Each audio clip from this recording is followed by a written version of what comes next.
Hello bachcho, let's see the following question. 300 joule of work is done in sliding a 2 kilogram block up an inclined plane of height 10 metre 10 metre की height का एक inclined plane है 10 metre जो उसका height है up इतना उसके against हमें क्या करना है वर्क एक स्लाइड करना है अपवर्ड स्लाइड कर रहे हैं हम 2 किलोग्राम ब्लॉक को तो जो वर्क डन हुआ that is 300 joule taking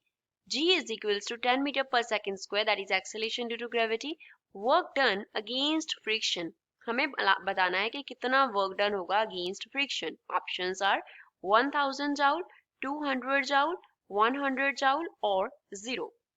so first of all we will talk about the key concept used in the equation इस equation में क्या key concept हम अप्लाई करेंगे तो उसके लिए पहले एक इंक्लाइंड प्लेन बनाते हैं सपोज इस पोजीशन से ये क्या हो गया हमारे पास इंक्लाइंड प्लेन हो गया ये उसका हाइट हो गया और this here is horizontal surface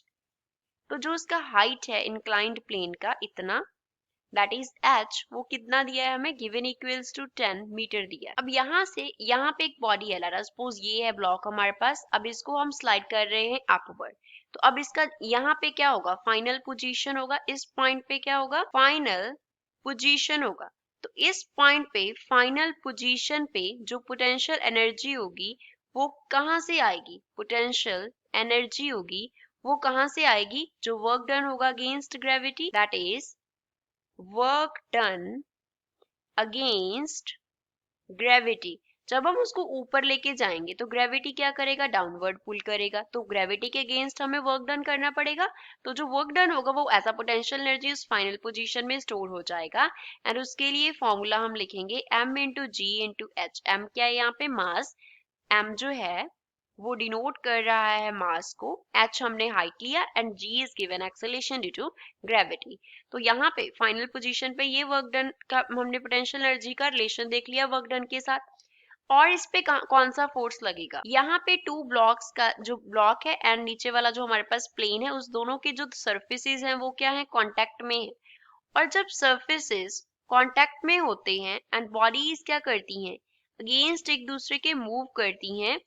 तो वहां पे फ्रिक्शनल फोर्स जो है वो एक्ट करता है फ्रिक्शनल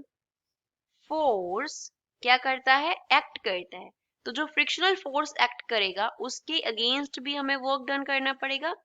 उसके अगेंस्ट जो वर्क डन करना पड़ेगा लेट अस से उस वर्क डन को हम डिनोट कर रहे हैं W1 से एंड जो अगेंस्ट ग्रेविटी हुआ इसको हम W2 से डिनोट कर रहे हैं तो जो टोटल वर्क डन होगा वो क्या होगा total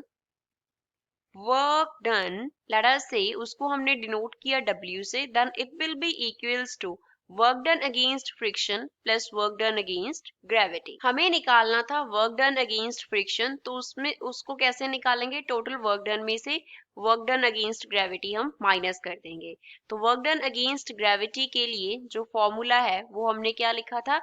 m into G into H अब टोटल जो वर्क डन है that is given equals to 300 joule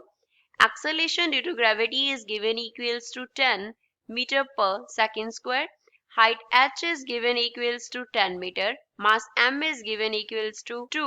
kilogram तो ये हमारे पास गिवन वैल्यूज हो गई अब यहाँ पे फिल कर लेते हैं सो W1 will be equals to W कितना है 300 minus m is 2 g is 10 h is also 10 so W1 is equals to